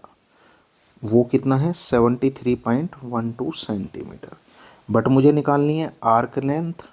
आर्क लेंथ निकालने के लिए जो मेरी L है वो मुझे निकालनी है। उसे निकालने के लिए मैं क्या काम करूँगा? 73.12 सेंटीमीटर से दोनों रेडियस को माइनस कर दूंगा। एक रेडियस 24 है तो दोनों रेडियस होगी 48। 48 को माइनस करते हैं, 0.00 हो गया, यहाँ पे आ गया 12, और यहाँ आ गया माइनस हो गया हमारा 13 में से 8 गए 5, और 6 में से 4 गए 2। तो 25/12 सेंटीमीटर मेरी आर्क लेंथ आ गई। आर्क लेंथ का फार्मूला लगा दो इस थीटा को निकालने के लिए, ठीक है। आर्क लेंथ का फार्मूला होता है L = θ/360 इंटू 2πr। L की वैल्यू मैंने अभी निकाल ली है, 2.512 है। थीटा मुझे निकालना है 360। 2 एज इट इज़, पाई की जगह 22/7, और यहाँ पे तो वैसे इसने हमें पाई की जगह 3.14 दे रखा है ऑलरेडी, यूज पॉइंट 3.14, तो मुझे वही लेना पड़ेगा जो उसने मुझे दे दिया, ठीक है। तो यहाँ पे हो गया हमारा 3.14 100 इंटू आर मेरा कितना है 24, ठीक है।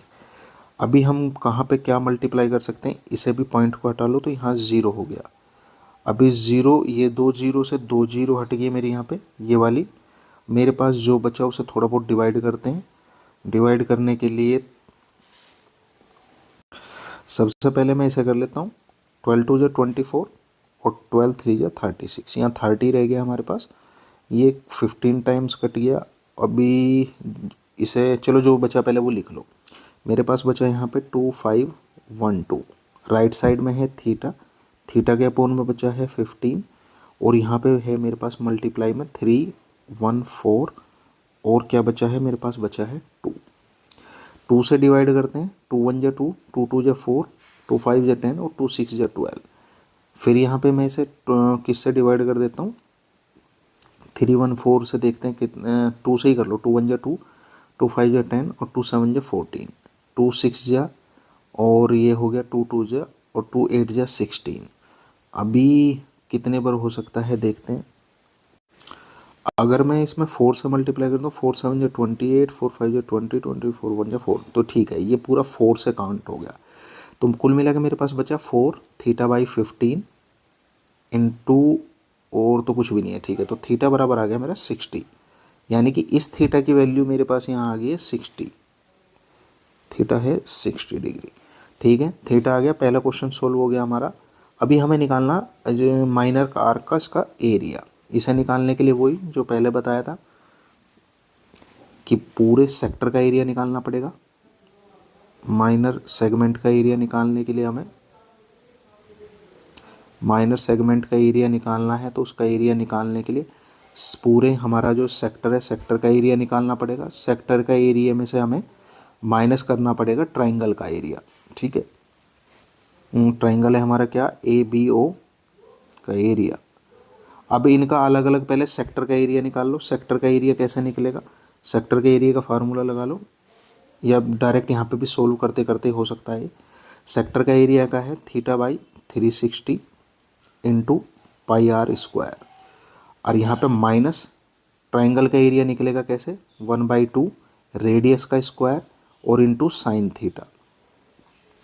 थीटा की वैल्यू हम ऑलरेडी निकाल चुके हैं, तो हमारा थीटा है कितना 60/360 पाई आर स्क्वायर। 1 मिनट में इनमें से कॉमन ले लेता हूँ, जिस तरह मेरा करने का तरीका है वो यूज़ कर दें। दोनों में से पाई तो नहीं है बट आर स्क्वायर दोनों में से कॉमन आ गया यहाँ पे। अंदर बचा हमारा क्या, थीटा।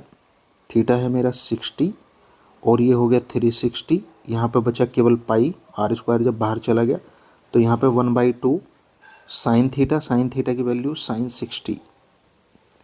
अब इसे थोड़ा और सोल्व कर लो। आर स्क्वायर का मेरा क्या है, आर कितनी दी थी इसने 24, तो 24 इंटू 24। यहाँ पे बचा मेरा कितना 60, वो 4 टाइम्स इसे डिवाइड कर देगा, नहीं 6 टाइम्स डिवाइड कर देगा। यहाँ पे 3.14, क्योंकि उसने कहा है 3.14 ही लेने के लिए, माइनस के 1/2 और इसकी वैल्यू होती है √3/2।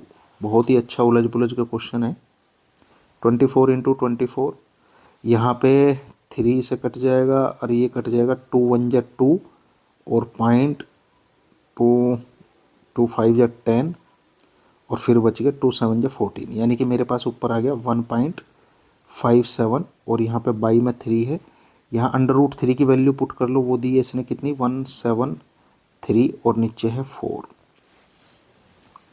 यहाँ पे 24 इंटू 24, यहाँ पे एलसीएम लिया हमने कितना 4 3 जा 12, 4 की मल्टीप्लाई इसमें की तो 28, 4 5 जा 20, तो 20 और 28 फिर नहीं 4 7 जा 28, 8 कैरी 2, 4 5 जा 20 तो 22 और 4 1 जा 4, तो ये हो गया 6.28 माइनस 3 की इसमें मल्टीप्लाई की तो 3 3 जा 9, 3 7 जा 21 और 3 1 जा 3, 3 2 जा 5, ये आ गया मेरे पास। यहाँ पे 12 से कट गया 2 टाइम्स। यहाँ पे करते हैं सब बच्चे भी कुछ सोल्व, तो ये हो गया बाहर 48, अंदर है मेरे पास कितना 6.28 में से 6.28 में से काफ़ी कॉम्प्लिकेटेड सी कैलकुलेशन है पर करनी तो पड़ेगी ही। ये 18 में से 9 गई 9, यहाँ 110 पॉइंट और 1.09, तो ये 1.09 है। और बस अब इसकी मल्टीप्लाई कर लो, मल्टीप्लाई करके जो आएगा वही हमारा आंसर है।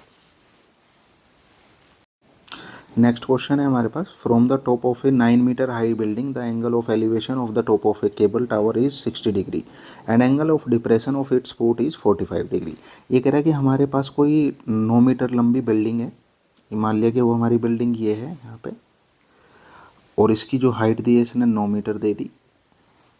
अब यहाँ से कुछ दूरी पे एक टावर है, मान लो वो डिस्टेंस ले लिया हमने कुछ भी, ये x हो गया थोड़ी देर के लिए, और यहाँ पे इस टावर की हाइट ये है।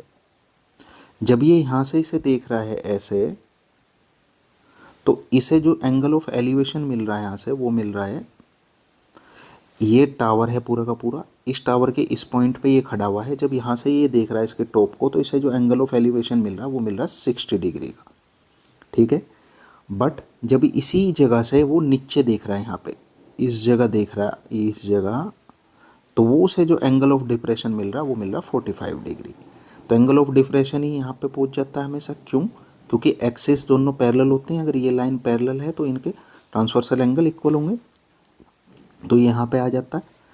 तो अभी इतना हमें पता चल गया। इसने हमारे से पूछा क्या है, determine the height of the tower. अब मुझे इसकी हाइट निकालनी है। अगर ये 9 है तो ये भी यहाँ से लेकर यहाँ तक 9 होगी, मुझे बस ये चाहिए किसी तरह, ठीक है। अगर ये x मान ली तो चलो ये y मान लो, मुझे y निकालनी है, 9 में प्लस कर दूंगा और मेरा सोल्व हो जाएगा। तो सबसे पहले तो मैं इस साइड की हेल्प से ये वाली निकालता हूँ। कैसे, मेरे पास परपेंडिकुलर गिवन है, बेस मुझे निकालना है, एंगल दे दिया मेरे पास 45 डिग्री। तो यहाँ पे फार्मूला क्या लग जाएगा, सॉल्यूशन। मेरे पास परपेंडिकुलर है, बेस है, तो परपेंडिकुलर बेस क्या होता है, tan थीटा। tan थीटा बराबर हो गया p/b, और tan थीटा मेरा tan क्या है 45, तो p/b, p है मेरा 9 और बेस है मेरा कितना, मुझे निकालना है। तो इसकी वैल्यू होगी 1, तो 9/b, या मैं कह सकता हूँ बेस आ गया मेरा 9 मीटर। तो ये भी यहाँ x की जगह 9 हो जाएगा, कुल मिला के ये 9 होगी यहाँ से यहाँ तक, ये 9 है तो ये भी 9 होगी, ठीक है। ये मुझे निकालनी है अब, ये मेरा परपेंडिकुलर है, ये मेरा बेस है, बेस मुझे पता है। तो सेम अब इस वाले ट्राइंगल के लिए बात करेंगे। तो यहाँ पे मेरा दोबारा टेन थीटा वाला सॉल्यूशन लग जाएगा। Tan theta is equal to फिर पी बाई बी, और टेन की जगह हो गए यहाँ पे टेन 60 डिग्री, पहले 45 था अभी 60 है। पी मेरा मुझे निकालना है, बेस मुझे अभी पता है 9। टेन 60 की वैल्यू होती है √3, तो यहाँ हो गया पी बाई 9, या मेरा परपेंडिकुलर बराबर आ गया 9√3। तो ये वैल्यू जो आई है यहाँ पे, ये आई है 9√3। अब मुझे इसे प्लस करके सोल्व करना है, वही मेरा आंसर है जैसे इसने अकॉर्डिंग टू क्वेश्चन मुझे कहा है। अगर अकॉर्डिंग टू क्वेश्चन देखते हैं तो मेरा ये हो गया यहाँ से यहाँ तक कि अगर मैं इसे ए मान लूँ और इसे बी मान लूँ, ए बी की लेंथ होगी। अभी हम यहाँ पे क्या काम करेंगे, 9 और 9√3 को दोनों को प्लस कर देंगे। तो मेरा 9 है, 9 प्लस √3 है। 9 दोनों में से मैंने कॉमन ले लिया, तो √3 प्लस 1 अंदर रह गया। √3 की वैल्यू उसने दे रखी है हमें कितनी, 1.732। तो 9 इंटू 1.732 प्लस 1, ये मेरे पास हो गया 9, 2.732। इनकी मल्टीप्लाई कर लेंगे, जो मल्टीप्लाई होकर आएगा वही हमारा आंसर है। नेक्स्ट जो क्वेश्चन है हमारे पास प्रोबेबिलिटी का क्वेश्चन है, बहुत ही अच्छा क्वेश्चन है। एक group of students conducted a survey to find out about the preferred mode of transportation to school among their classmates. They surveyed 200 students from their school. The result of the survey as follows. कुछ बच्चों ने school में एक सर्वे किया जो लगभग 200 बच्चों पर किया गया, और उस सर्वे को इसलिए किया कि उन्होंने ये चेक करना था कि स्कूल में आने का जो सबसे फेवरेबल ट्रांसपोर्ट है वो क्या है। अब उन्होंने जब 200 बच्चों पर सर्वे किया तो उससे ये कंडीशन उभर कर आई, ये वाली। अब इन्हें हम एक चार्ट में ड्रॉ कर लेते हैं जिससे हमें क्वेश्चन को सोल्व करना बहुत आसान हो जाए। ठीक है, स्कूल का सर्वे है, मैं मान लेता हूँ मेरा स्कूल है, ये हो गया स्कूल। और इसके लिए मैं एक चार्ट ड्रॉ करता हूँ छोटा सा, तभी समझ में आएंगी चीज़ें। 4 कंडीशन दिए हैं तो 4 अलग अलग ले लेते हैं। पहला क्या है कि स्टूडेंट जो आ रहे हैं प्रीफर्ड कर रहे हैं पैदल चल कर आना, वॉक से। तो पहली कंडीशन है वॉक कर रहे हैं बच्चे, और वो कितने हैं, 120। दूसरी कंडीशन में क्या है, 25% स्टूडेंट्स प्रीफर कर रहे हैं बाइसिकल। दूसरी मेरे पास कंडीशन है बाइसिकल की।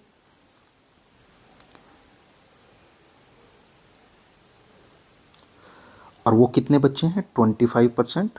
25% का मतलब 25% हैं 200 के। 25% अगर 200 के निकाल लेंगे तो हम कितने हो जाएंगे, 50। ठीक है, वो आया हमारा 50। तो टोटल स्टूडेंट कितने हो गए, 50। फिर उसके बाद क्या है बच्चे, 10% प्रीफर कर रहे हैं बाई बस आना। तो हमारे बाई बस आ रहे हैं 10%। तो 10% स्टूडेंट कितने होंगे, 10% हो जाएंगे आपके, जब 200 का निकाल लोगे तो 20। और बचे हुए जो रिमेनिंग स्टूडेंट हैं वो ड्रॉप बाई कार। अब बचे हुए कितने रह गए, टोटल 200 थे, 120, 50, 170 और 20, 190। तो बचे हुए हमारे स्टूडेंट जो कार से आ रहे हैं वो कितने हैं, केवल 10। ठीक है, कैसे पता चला, 200 में से मैंने इन तीनों को जोड़ के माइनस कर दिया, 120, 50, 170 और 190। तो 200 में से केवल 10 बचे वो जो कार से आ रहे हैं। मैंने एक सर्वे चार्ट बना लिया जो जैसा दिया। अब इन्होंने हमारे से जो प्रोबेबिलिटी पूछी है वो हम निकाल देंगे, कोई ज़्यादा इशू रहेगा नहीं। What is the probability that a randomly selected student does not prefer to walk to school. ऐसे कितने % स्टूडेंट हैं हमारे पास जो नॉट प्रीफर, मतलब जो वॉक से पैदल चल के आना प्रीफर नहीं कर रहे। पैदल चल के जो स्टूडेंट आ रहे हैं वो हैं 120। भाई जो वॉक प्रीफर कर रहे हैं हमारे, वॉक प्रीफर करते हैं कितने, वो हैं 120। और जो बचे उससे रिमेनिंग स्टूडेंट कितने हैं हमारे, 80 हो जाएंगे जो वॉक को प्रीफर नहीं कर रहे, क्योंकि टोटल स्टूडेंट 200 हैं, बचे हुए हो गए 80। अब इसने इन्हीं की प्रोबेबिलिटी पूछी है, तो टोटल आउटकम हमारा 200 है, फेवरेबल आउटकम हो गया 80। इसे सोल्व कर लो, जो आएगा वही आंसर है। ये हो जाएगा 4/10 या 2/5। तो हमारे ऐसे स्टूडेंटों की जो प्रोबेबिलिटी है जो पैदल चल के आना पसंद नहीं करते, वो है 2/5। ठीक है, नेक्स्ट क्वेश्चन देखते हैं इसी में। नेक्स्ट है find the probability of a randomly selected student who prefer to walk और यूज़ ए बाइसिकल। अब हमें ऐसे स्टूडेंटों की प्रोबेबिलिटी निकालनी है जो पैदल चलना पसंद करते हों या साइकिल से आना पसंद करते हों। तो वॉक से जो पसंद करते हैं हमारे वॉक वाले स्टूडेंट हमें पता है कितने हैं। वॉक वाले स्टूडेंट अभी ऊपर चार्ट बनाया था वो हमने हमारे 120। और दूसरे स्टूडेंट क्या पूछा है इसने, बाइसिकल वाले। बाइसिकल के लिए भी हम ऊपर से ही देख लेंगे, अभी याद नहीं है तो देख लेते हैं। बाइसिकल से कितने आ रहे थे 50, ये देखो यहाँ पे बाइसिकल से आने वाले हैं 50, तो मैं बाइसिकल के और यहाँ पर ले लेता हूँ रैंडमली 50 और ये हो गया टोटल 170, यानी कि फेवरेबल आउटकम आ गया मेरा 170, टोटल आउटकम है मेरा 200। इसे प्रॉपर तरीके से लिख के सोल्व करना पेपर में, तभी एक नंबर मिलेंगे इसमें। मैं ऐसे कर रहा हूँ, ऐसे नहीं लिखना, वहाँ प्रॉपर लिखना कि प्रेफरेबली वाक स्टूडेंट वाक पसंद करते हैं वो 120, जो बाइसिकल्स आते हैं वो 50, तो टोटल फेवरेबल आउटकम हो गया 170 और ये आपका हो गया 200 टोटल में से इस तरह माइनस कर गया। थर्ड क्या पूछा है इसने, वन डे किसी दिन 50% of walking student decided to come by bicycle. जो वॉक करके पैदल स्टूडेंट आते थे उनमें से 50% ने डिसाइड किया कि आज हमें बाइसिकल पर चलना। टोटल जो हमारे आते थे वॉक करके, टोटल स्टूडेंट जो वॉक करके आते थे, स्टूडेंट वॉक करके पहले स्टूडेंट लिखना बाद में वॉक लिखना, वो 120 है। इसका 50% कितना हो जाएगा, वो हो जाएगा 60। और किस चीज़ से आ रहे हैं, what is the probability that a random selected to student come to school use bicycle, यानी कि बाइसिकल से और भी बच्चे आ रहे थे, वो कितने आ रहे थे हमारे, वो आ रहे हैं 50, तो प्लस हो जाएगा वो बीसी में, यानी कि 60 तो वॉक करने वालों से और 50 जो ऑलरेडी आ ही रहे थे साइकिल से वो, तो टोटल हमारे पास फेवरेबल आउटकम कितना है, फेवरेबल आउटकम आ गया 110 और टोटल आउटकम कितना है 200। तो इन दोनों को जब डिवाइड करेंगे तो हमारी प्रोबेबिलिटी आएगी, यानी कि 11/20 हमारी प्रोबेबिलिटी है। लास्ट क्या है, what is the probability that a randomly selected student prefers two by drop by car. Car से जो स्टूडेंट थे, जब हमने चार्ट बनाया था आपने देखा होगा, लास्ट वाला चार्ट था वो केवल 10 बचे थे, तो 10 स्टूडेंट आ रहे हैं, टोटल स्टूडेंट्स 200 हैं, तो ये कार वाला बना रहे हैं हम, तो द काउंट हो जाएगा, तो 1/20 हमारी प्रोबेबिलिटी आ जाएगी, ये इसका आंसर है। नेक्स्ट जो क्वेश्चन है ये भी थ्योरी बेस्ड क्वेश्चन है। इन क्वेश्चन को देने का एक ही रीज़न होता है पेपर में कि आप ये समझ सकें कि मैथ का हमारे डेली लाइफ में कहाँ कहाँ यूज़ हो सकता है। अभी पहले क्वेश्चन की थ्योरी पढ़ लेते हैं। Radha an aspiring landscape designer is tasked with creating a visually captivating pole design that incorporates a unique arrangement of fountain. The challenge entails arranging the fountain in such a way that when water is thrown upward, it forms the shape of a parabola. The graph of one such parabola is given below. Radha है, कोई designer है, उसे एक design करना और इसे fountain, ये देख रहे होंगे आपको, ये फाउंटेन बने हुए हैं, इस फॉर्म में एक पूल को डिज़ाइन करना है और उसमें कंडीशन दे दी है कि जो उसका ग्राफ बनेगा वो अपवार्ड होगा, पैराबोला की शेप में होगा। ये डेली रूटीन वेज में डिज़ाइनर्स के साथ फेस होने वाली सिचुएशंस हैं, उसी को दे दिया गया कि ये समझने के लिए कि यहाँ पे मैथ कैसे अप्लाई होता है। ठीक है, इसमें जो भी चीज़ दी गई होंगी उसके कंसेप्ट को समझेंगे और उसमें मेथड अप्लाई करके उसे सोल्व कर लेंगे। फर्स्ट है हमारे पास, इसने ग्राफ पे दे दिया हमें, the height of each fountain rod above water level is 10 centimetre. ये जो यहाँ से यहाँ के फाउंटेन लेवल, जो वाटर लेवल है वो लगभग यहाँ पे है। ये चीज़ बहुत ज़रूरी है समझना। मेरा एक ग्राउंड लेवल ये है एक्स एक्सिस पे, ये एक्स एक्सिस है और यही मेरा ग्राउंड लेवल है। ठीक है, और ये मेरा वाटर लेवल है यहाँ पे, उससे कितना है 10 सेंटीमीटर नीचे। और जो जैसे पर यूनिट इसने 1 मीटर मानना गया है, तो हमारा ग्राफ के हिसाब से हो गया 0.10। ये ग्राफ रीड करना आना चाहिए आपको, 0.10 यूनिट, ये ग्राफ रीड करना आना चाहिए, तभी ये चीज़ समझेंगे कि 10 सेंटीमीटर पॉइंट में क्यों हो गया, क्योंकि यहाँ पे इसने दिया है। अभी सॉल्व करते हैं इसे, जो जो कंडीशन दी है। क्या, the height of each fountain rod above water level is 10 centimetre, ये तो हमने देख लिया और अपनी यूनिट को भी निकाल लिया ग्राफ के हिसाब से। The equation of the downward facing parabola representing the water fountain is given. अब जो फाउंटेन है वो हमारा इस तरह जा रहा है ऊपर दोनों तरफ से, और वो ग्राफ पे एक जगह 1 पे है और एक जगह 4 पे, यानी कि एक्स एक्सिस पे एक जगह वो 1 से स्टार्ट है और 4 पे वो खत्म है, या 4 से स्टार्ट है 1 पे आ रहा है, पैराबोला की शेप में है। फर्स्ट ऑप्शन है हमारे पास, find the zeros of the polynomial. इससे जो बनने वाली पैराबोला बन रहा है तो एक पोलिनोमियल बनेगी। पोलिनोमियल का मतलब है कि इसकी एक स्टैंडर्ड फॉर्म रहेगी। वो हमेशा किस में रहती है, ax² + bx + c में। ये पैराबोला की स्टैंडर्ड फॉर्म है, बट ये ऊपर से नीचे को मूव है तो इसका x² माइनस में रहेगा, और वो इसने हमें गिवन भी है -x² + 5x - 4। ये यहाँ पे एक हमें इसकी क्वाड्रेटिक इक्वेशन दे दी है पैराबोला की। अभी फर्स्ट ऑप्शन को दोबारा देखते हैं। Find the zeros of the polynomial P x from the graph paper. इस ग्राफ पेपर से हमें जीरोज निकालने। जीरोज वो पोजीशन होती है जहाँ पे हमारे एक्स एक्सिस को ग्राफ कट करता है।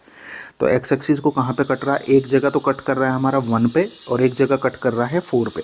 तो यानी कि मेरे एक्स एक्सिस की वैल्यू कौन कौन सी आ गई, एक तो एक्स आ गया 1 और एक आ गया एक्स आ गया 4, और ये इसका आंसर है यहाँ पे। नेक्स्ट देखते हैं इसी पैराबोला के लिए नेक्स्ट इसने कहा find the value of x eight which water attains maximum height. हमें ऐसी पोजीशन निकालनी है एक्स की जहाँ पे वाटर पूरी हाइट पे हो। हाइट नहीं निकालनी, हमें तो हाइट का बस आइडिया लेना, पर निकालना वो पॉइंट जहाँ से वो कंप्लीट हाइट अटेन कर ले। यानी कि ये पॉइंट चाहिए मुझे एक्स एक्सिस पे। इस पॉइंट को निकालने का फार्मूला है, हमेशा ध्यान रखना है कि इसके लिए फार्मूला है कि ऐसी कंडीशन के लिए पैराबोला जब उसमें मैक्सिमम वाई की वैल्यू मैक्सिमम हो उसकी रेंज, तो वो है माइनस के b/2a। ये ऑप्शन हमेशा, ये जो फॉर्मूला है इसी से ही हमारी मैक्सिमम हाइट मिलेगी एट पॉइंट x। ठीक है, तो वैल्यू पुट कर दो। b और a कहाँ से मिलेगा, b और a मिलेगा हमें इस क्वाड्रेटिक इक्वेशन से। इसे जब कंपेयर करेंगे ax² + bx + c से, तो हमारा a बराबर आएगा -1, b बराबर आएगा 5 और c बराबर आ जाएगा -4। अभी जो वैल्यू चाहिए वो पुट कर दो। b मेरा -5 हो गया, 2 a हो गया मेरा -1, तो कुल मिला के हो गया -5/-2, माइनस से माइनस कैंसिल हो गया, 2 2 जब 4 बच गया हमारा 1 2 5। तो ये हमारा 2.5 इसकी मैक्सिमम पॉइंट वैल्यू आ गई है यहाँ की। यानी कि इस जगह जाके ये अपना मैक्सिमम हाइट ले लेगा एक्स पे। तो ये इसका आंसर है। नेक्स्ट देखते हैं। नेक्स्ट इसने हमारे से पूछा है if h is the maximum height attained by the water stream from the water level of the pool, then find the value of h। अब इसने कहा हमें h निकालना बट वाटर लेवल से, यानी कि यहाँ से, इस जगह से मुझे यहाँ तक की हाइट निकालनी है, ये वाली। ठीक है, निकल जाएगी। सबसे पहले ये वाली हाइट निकाल लो, उसमें 0.010 प्लस कर देंगे, क्योंकि हमने पहले ये निकाल लिया कि 0.10 ही हमारी वैल्यू है इसकी। वो कैसे, टोटल है 10 सेंटीमीटर, बट जब मैं इसे मीटर में कन्वर्ट करूँगा तो 0.10 हो जाएगा और यूनिट लेवल पे आ जाएगा, क्योंकि दे रखा उसने 1 यूनिट बराबर है 1 मीटर के। तो सबसे हाइट निकालने का तरीका क्या है, h निकालनी है, y की रेंज निकालनी है। ऑलरेडी हमें पता है कि इस पॉइंट पे जाके मैक्सिमम हाइट लेगा या यहाँ पे। तो हमारा ये h निकालने के लिए हम क्या करेंगे, h बराबर हम मान लेते हैं कि जब ये मैक्सिमम हाइट लेगा तो उस समय पोलिनोमियल हमारा px रहेगा। ठीक है, px यानी कि यहाँ पे उस समय पोलिनोमियल जो होगा मेरा px होगा, और x की वैल्यू मुझे पता है, यहाँ पे x की वैल्यू उस समय क्या होगी 2.5। तो जो मेरा गिवन पोलिनोमियल है मैं उसमें x की वैल्यू पुट कर दूंगा तो मेरी मैक्सिमम वैल्यू आ जाएगी। दोबारा समझ लो, जब वो मैक्सिमम हाइट लेगा तो उस समय मान लो हमारा पोलिनोमियल है px, वो बराबर h के बराबर हो जाएगा, और x की वैल्यू उस समय मुझे पता है वो कितनी है 2.5। अभी हमने सेकंड पार्ट में वही निकाल ली है। तो x की वैल्यू वहाँ पे पुट कर दो। पोलिनोमियल क्या है मेरा, पोलिनोमियल वैसे तो गिवन है मेरे पास -x² + 5x -4, और उस समय p की वैल्यू, x की वैल्यू क्या रहेगी 2.5। तो वैल्यू पुट करो और सोल्व कर लो, +5 2.5 -4, तो 25 का हो गया -625, यानी कि पॉइंट भी साथ में रहेगा। यहाँ पे +25 एक ये हो जाएगा 1.25 -4।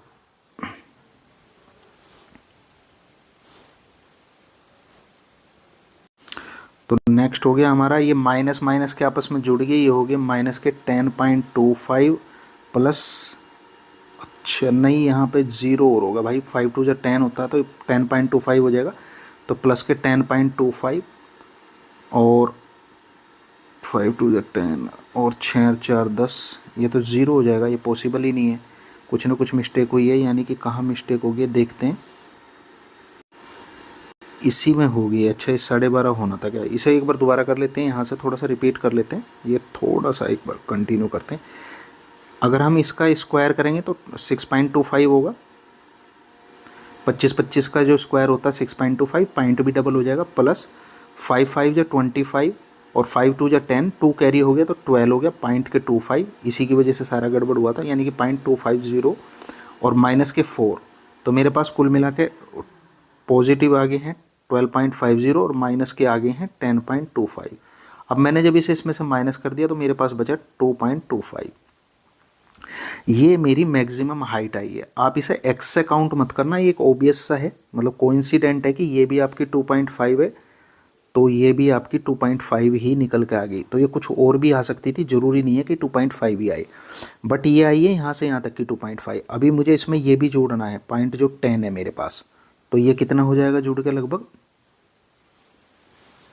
2.25 प्लस 0.10, तो ये हो गया हमारे पास 2.35 सेंटीमीटर या मीटर, सॉरी, जो भी है यूनिट हम ग्राफ पे निकाल रहे हैं तो यूनिट में पूछ रहा तो यूनिट ही बोल लेंगे इसको, यूनिट।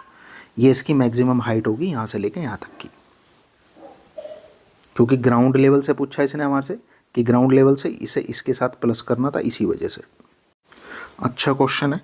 नेक्स्ट देखते हैं, इसका लास्ट पार्ट है हमारे पास क्या, at what point X on X axis the height of water above X axis is 2 metre.